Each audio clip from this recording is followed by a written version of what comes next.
Welcome to the Sporting Club at the Aventine in San Diego, California. We're here to do gravity this season. This month's sport is volleyball. Now, volleyball is a wonderful sport. It's a sport of reaction. It's a sport of positioning. It's a sport of explosions, of power. All the components of a lot of the functional movement patterns, or any of the movement patterns we're capable of, are exploited in the sport of volleyball.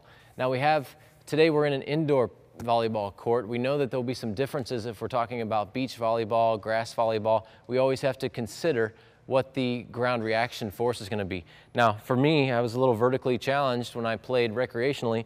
The wood gave me an advantage to be able to explode up and to be able to compete with some of my peers by getting my hands up over the net. In the sand, we know it's difficult to pop out of the sand. It's difficult if you're not over 6 feet tall to even get your hands over the net. So, like the other components of this season, we're going to try to break down one component of volleyball. Now, the component that we've chosen to start off with is blocking. Again, a defensive position. Blocking it can be considered a very simple task, but when we look at the applied functional science or the chain reaction biomechanics involved with blocking, we allow ourselves to be able to identify any limitations within our athletes or our clients and work on them segmentally using a GTS or any other modality. Now, with blocking is really about, in the initial component of blocking, is about positioning. So of course I wouldn't have the ball, but what I want to do is get to where the ball is going to be. So as I'm getting into position, if I'm a blocker and I have another teammate to the left and right because we want to block as many of the shots as we can, then I've got to be able to identify where the set's coming on the offense, where the set's coming in, and where the outside hitter or who it is going to be coming in for the smash or the kill or the spike, whatever you want to call it. So as I'm watching that ball, it's very critical that I time this jump right. And typically you're shuffling back and forth in the frontal plane. So you've got quick feet, a lot of hips, a lot of trunk, a lot of shoulders to help drive you. Your eyes are primarily driving your body where you are in position, at the same time being spatially aware of where the outlines are, where the lines of the court are, so that I know if it's going to be a way off spike, then do I want to get up there and block the ball, because is it going to be going out of bounds anyway? I'm getting off on a tangent here, but regardless, it's about getting into position. Once you're in position, then what's the first direction that you see the athletes go? It's down here. Hi. It's the load. We've got to eccentrically load all the big muscles of the body, the hips, the quads, the calves, all down into the feet. And you'll see that we even load our shoulders in an eccentric fashion in order to explode. So we position, we load, and then we explode. So we're eccentrically lengthened, we concentrically explode up, and a lot of times we're coming with rounded shoulders forward, up. As you're airborne, you're either pressing through that sagittal plane or you're moving off in the frontal plane, depending on if you're blocking an angle or the line shot. So with load and explode, if we do this kind of fast and I'm looking for the defender, I see the set on the other side and I come up, boom, I come up and I do my spike. I can't touch the net. I've got to be spatially aware, and I want to try to get over and get an angle over the net to deflect the ball to come down into their own court. Now, if we could do that high-speed slow-mo, it'd be pretty neat. I'll try to do that because that's what I like to do, is this slow-mo stuff. And I'm coming over here into position. And I come down here and I load and I explode. You can see where my body is in space. And a lot of times I'm either coming across the frontal plane or even involving the transverse plane. Basically, I'm loading and I'm going to explode. So my shoulders are all the way loaded. This is going to be a primary component of what we're looking at today, is to increase the ability to eccentrically load and concentrically load in sync with the rest of the body to be able to go up in the air, and then you're loaded again to explode in the air without any ground reaction force, and then backing off the net, coming down, landing softly so that nobody's injured. And then you're right back up, turning around, looking for the set. So it's all about spatial awareness. It's all about reacting to where the ball is in space. It's all about fun. And when we look at the components of each of those, we'll look at, obviously we've got a lower extremity component, we've got a lumbar component, and we have a huge shoulder component with regards to just the simple skill of blocking. So let's go to the GTS.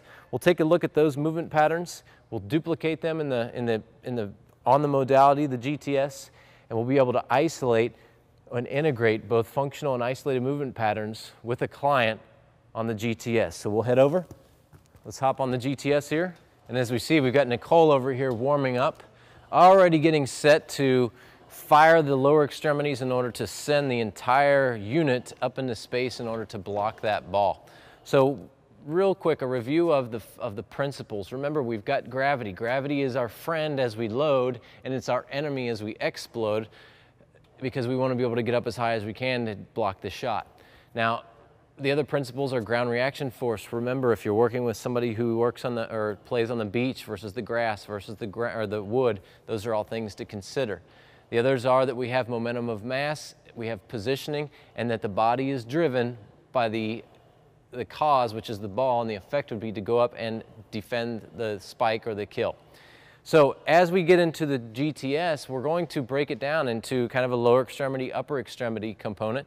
And right off the get-go, we know that if we're working with squats, well, I'll keep the ball in my hand, and we're going to just simulate the load, then this is a partial weight-bearing plyometric squat. So if you're working to work on the stamina of the athlete or the endurance, then we would work in a partial weight-bearing setting. Now we want to add hand drivers here to mimic the sport. So you can see she can add the overhead arm drivers or hand drivers, all while landing in the same position each time. She's got great facial expressions. She's really involved with the exercise, and she's activating her neck as well. You can take a break there. Now what I want to do is, it's not always that we're going up and blocking straight. We may have to block, jump up, block in the frontal plane, and have variations within our upper body. So as she does that same component, I might ask her to go to the left or the right, or maybe I can get more involved instead of just watching and act like I'm going to throw it to the left or to the right. And I can head fake, and I can go overhead, or we can try and get the ball and you can go up and catch it. Now this gets tricky because I'm going to take that away because we don't want her to catch it. That's not a legal move in volleyball. She's got to just slap it back down. Okay, so we've got our lower extremity. This is a basic kind of plyometric jump. I trust that you know how to get the client or the athlete the ability to jump higher from the foot down. What I'm going to focus on more on is the shoulder. That's why we talked over here about the ability as you go into a load to use the shoulder all the way back into an extended position and to flex the shoulder up, all helping the momentum of mass, all helping the body as a whole get up higher to block the shot. So we kind of warmed her up with some non-weighted overhead work. Now we can add weights together with the GTS, so without the plyometric, just a slow movement, and I might have her just come over her head a little bit more. Now this isn't going to be exactly a mimic of the sport, because gravity, when she's on the ground, is going straight through her body.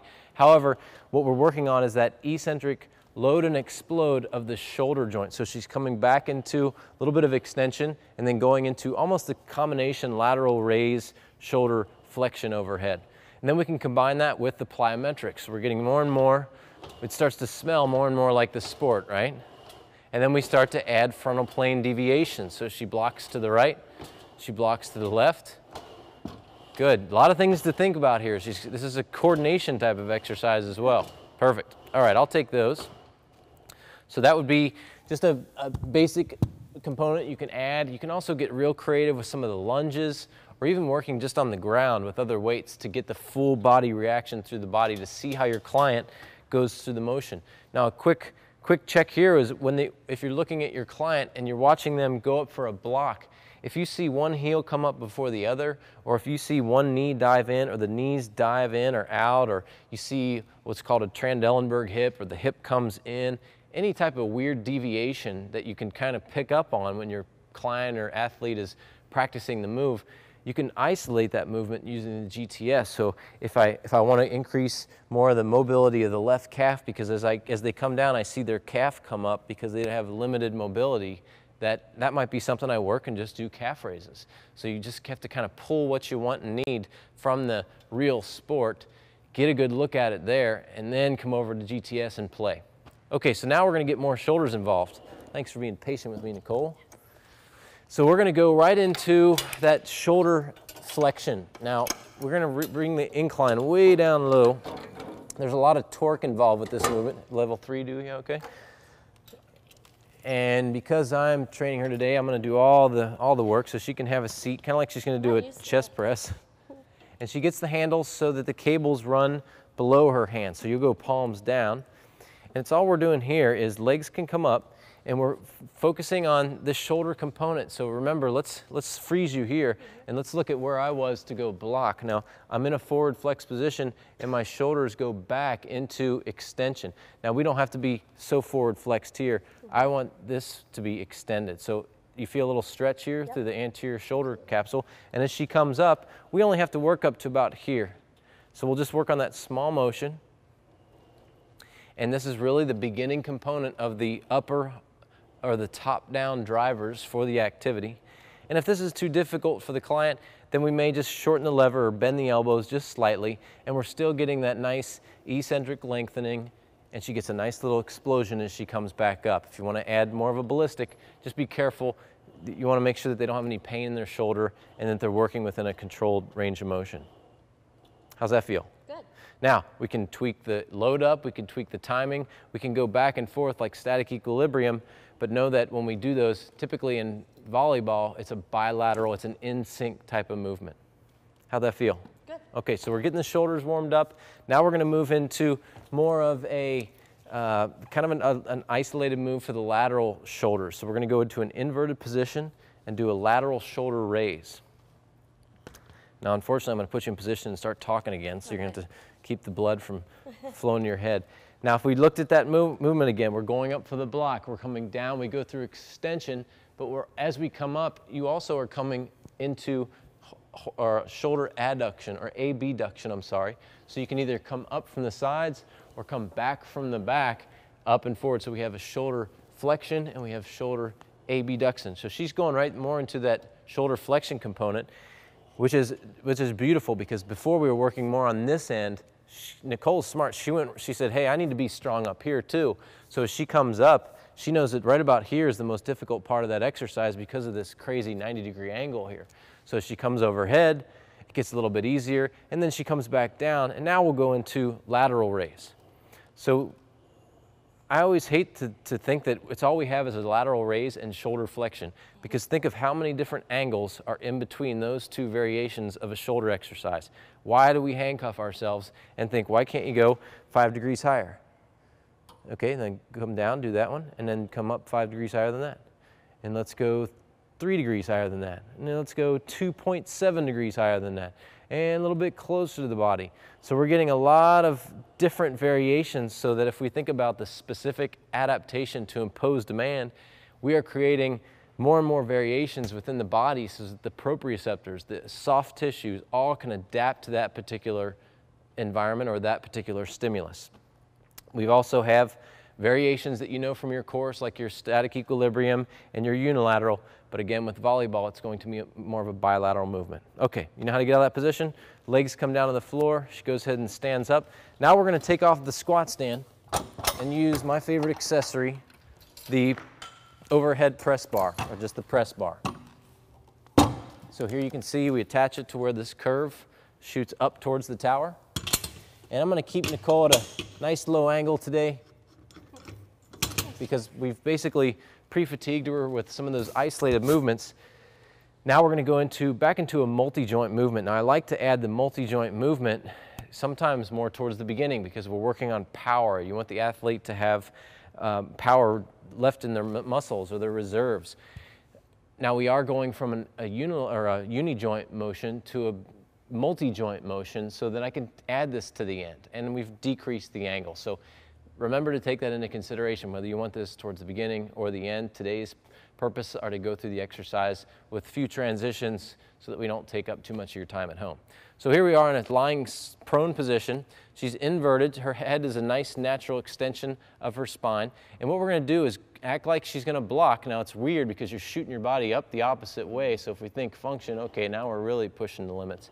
But if we isolate and look at, hey, what's happening at the shoulders as she explodes up, so I'm going to go right into plyos right away while she's got energy reserves, that this particular motion is very similar to as you come up and explode towards the net or towards the ball to block the ball. So we're getting a nice eccentric load as she comes down, and a concentric explosion as she comes up. Now with the press, a lot of times you'll see your client as they start to fatigue, you'll see the chest begin to lift off the glide board. This is an indication of a compensation and that the exercise really is over and they're starting to recruit some of the upper chest musculature. Well done. Are you done? Good. All right. Okay, you can come up out of that position. Now know that we have also the bilateral, the unilateral, and some of the interesting patterns where we can do a bilateral plyometric with a unilateral eccentric. Those are things and fun little treats that you can do with clients. However, in volleyball, remember, bilateral in sync. Now, just to review, we talked about volleyball, we talked about blocking, we talked about eccentric load, concentric explode.